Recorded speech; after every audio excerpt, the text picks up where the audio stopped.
Assalamualaikum warahmatullahi wabarakatuh. Perkenalkan, nama saya Hesti Wulandari dari kelompok 5 akan melakukan observasi di PT Harmonika ID tentang materi jaringan data dan internet. Assalamualaikum warahmatullahi wabarakatuh. Perkenalkan Pak, saya Hesti Wulandari dari Jakarta Global University. Ada ingin observasi mengenai jaringan data dan internet. Yang pertama tuh dengan Bapak siapa? Saya Alfi ya. Sebagai Admin di Harmonika ID. Oke. Saya mau bertanya-tanya tentang perusahaannya dulu ya Pak sebelumnya. PT Harmonika ID itu berdirinya sejak kapan ya Pak? Sejak Desember 2021. Kan saya sudah baca anak PT Harmonika ID itu anak dari PT Supermedia Indonesia. Itu gimana ceritanya Pak? Sebenarnya bukan anak ya. Jadi PT Harmonika ini berdiri di bawah naungan PT Supermedia Indonesia, yang mana izin ISP-nya itu masih dimiliki oleh PT SMI gitu. Kalau PT Harmonika ID ini menyediakan ada berapa paket-paket sih Pak? Untuk jenis paketnya kita ada dua. Saat ini paket bisnis dan paket broadband. Untuk batasan Mbps-nya kecepatannya? Batasannya sampai. Untuk alat-alat yang digunakan pemasangan wifi itu ada apa aja Pak? Untuk alatnya sendiri itu ada dari segi kabel, serat optiknya, dan modem yang paling utama. Dua jenis kabel alat itu ya sebagai penunjang utama gitu ya. Kalau nggak itu ya nggak bisa internetan gitu. Kelebihan dan kalau boleh tahu, kalau mau pakai ini kan kabel ya, kelebihan dan kekurangannya itu gimana sih Pak? Ya, kalau untuk kelebihan itu sendiri internetnya itu lebih stabil ya kalau dibandingkan dengan kabel gitu ya. Jadi kecepatan itu lebih real gitu. Kalau kekurangannya itu hampir sih jarang banget. Paling kalau ada gangguan cuaca seperti entah itu ketiban pohon kabelnya putus, itu aja sih paling gitu. Kalau kabelnya putus gitu biasanya langsung diisi dari sini atau gimana Pak? Pelanggan menghubungi customer service dulu, nanti baru tidak lanjuti.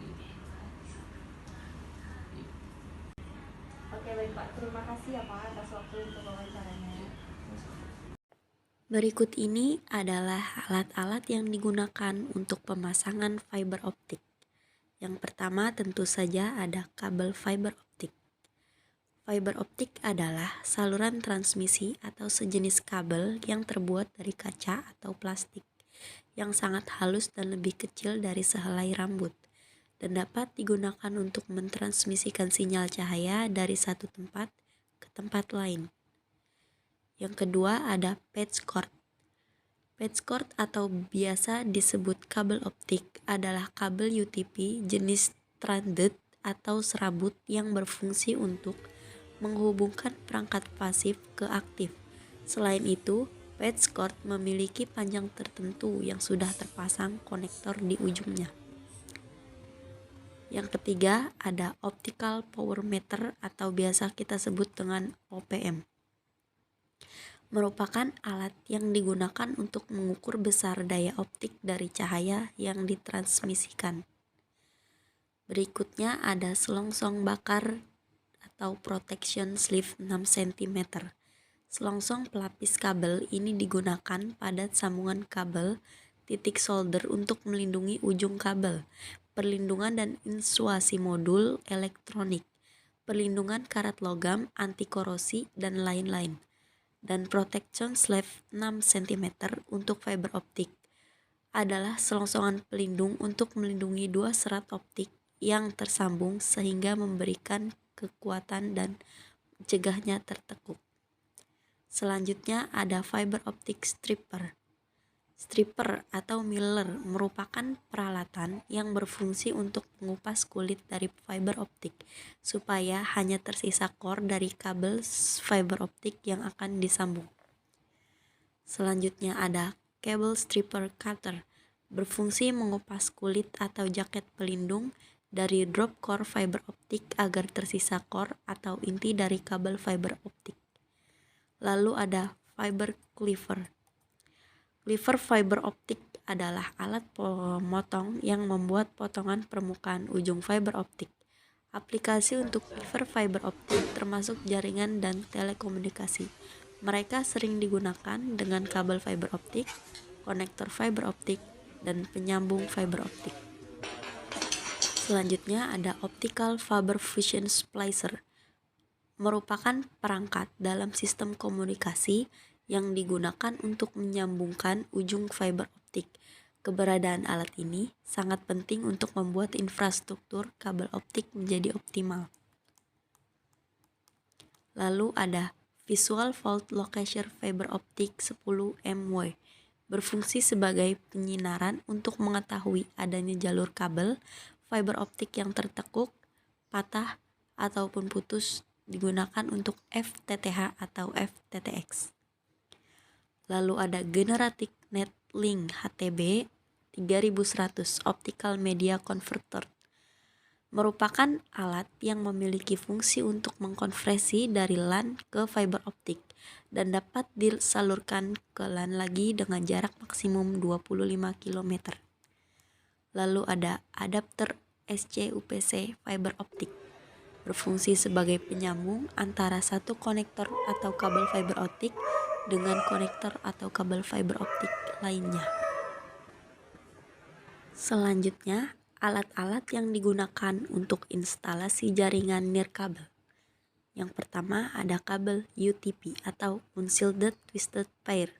Kabel UTP digunakan pada jaringan LAN untuk menghubungkan komputer ke perangkat jaringan atau komputer ke komputer, ataupun secara perangkat jaringan itu sendiri. Yang kedua ada RJ45, adalah konektor kabel Ethernet yang kebanyakan memiliki fungsi sebagai konektor pada topologi jaringan komputer LAN, Local Area Network, dan topologi jaringan lainnya. Selanjutnya ada tang crimping. Tang crimping adalah salah satu jenis alat pemotong khusus untuk kabel. Umumnya, tang crimping digunakan dalam instalasi jaringan listrik. Selain digunakan pada sistem kelistrikan mobil, tang jenis ini juga sering digunakan untuk menghubungkan konektor RJ45 dengan kabel UTP. Selanjutnya ada LAN tester. LAN tester adalah alat untuk mengecek koneksi sambungan kabel LAN RJ45 ataupun RJ11. Kemudian ada modem. Fungsi utama modem sendiri adalah sebagai alat untuk mengubah sinyal digital menjadi sinyal analog dan sebaliknya. Proses perubahan yang dilakukan disebut modulasi. Assalamualaikum warahmatullahi wabarakatuh. Saya ingin berbagi pengalaman cara menyambung kabel fiber optik. Pertama, kita siapin kabel fiber optiknya. Ini namanya selongsong bakar, ini namanya hamstring. Kita buka dulu optiknya dari pelindung kabel hitam dan kawat-kawatnya atau seling. Ini kita menggunakan stripper. Kita cari optiknya yang di dalam kabel ini, ada seling pelindungnya. Kita pakai menggunakan alat stripper untuk mengupas untuk optiknya. Nih optiknya. Kalau sudah ketemu optiknya, kita pakai tang ini, seperti tang cuman dinamakan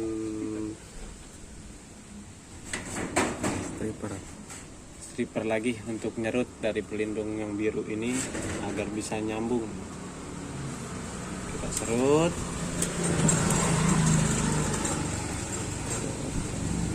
Untuk meratakan depannya kita potong lagi, kita potong pakai clipper seperti ini. Alat potongnya, alat pemotong optik. Jadi ini. Oh.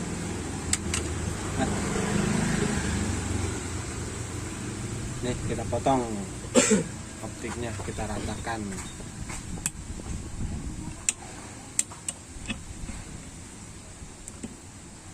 Kita potong agak pendek biar rata.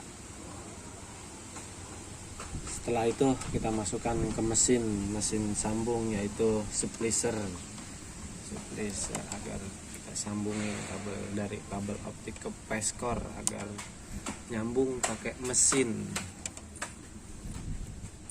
Nah, ini yang dinamakan preskornya, colokan untuk ke router atau modem. Preskor. Caranya sama, kita kupas dulu kulit-kulitnya. Kita cari optiknya, kita kupas.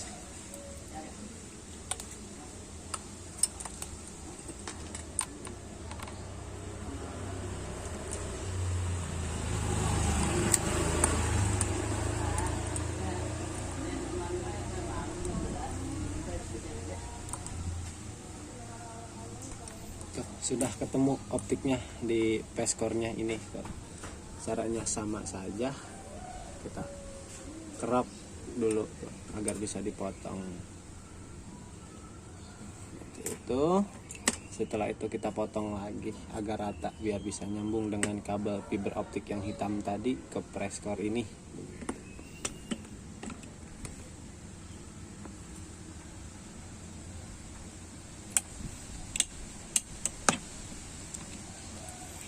Sudah terpotong lagi tuh, baru kita masukin lagi ke alat mesin splicer.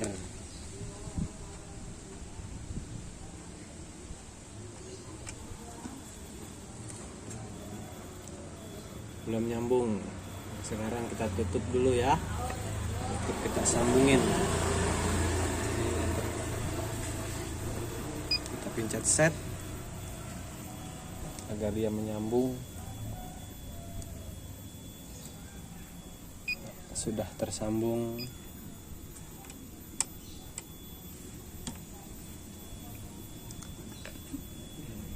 Sudah tersambung ya, kita angkat pelan-pelan secara perlahan agar dia tidak putus.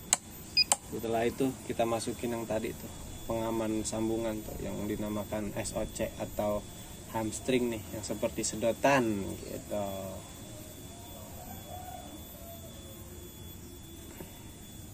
Seperti ini. Setelah itu kita panaskan agar dia melekat kencang dan mengamankan sambungannya. Kita tutup, nah kita tunggu sampai dia memanas dan melumer dan keras untuk melindungi sambungannya. Nah, sekian dari saya, terima kasih. Seperti itu, kurang lebihnya mohon maaf. Wabillahi taufiq wal hidayah. Wassalamualaikum warahmatullahi wabarakatuh. Kamu nanya.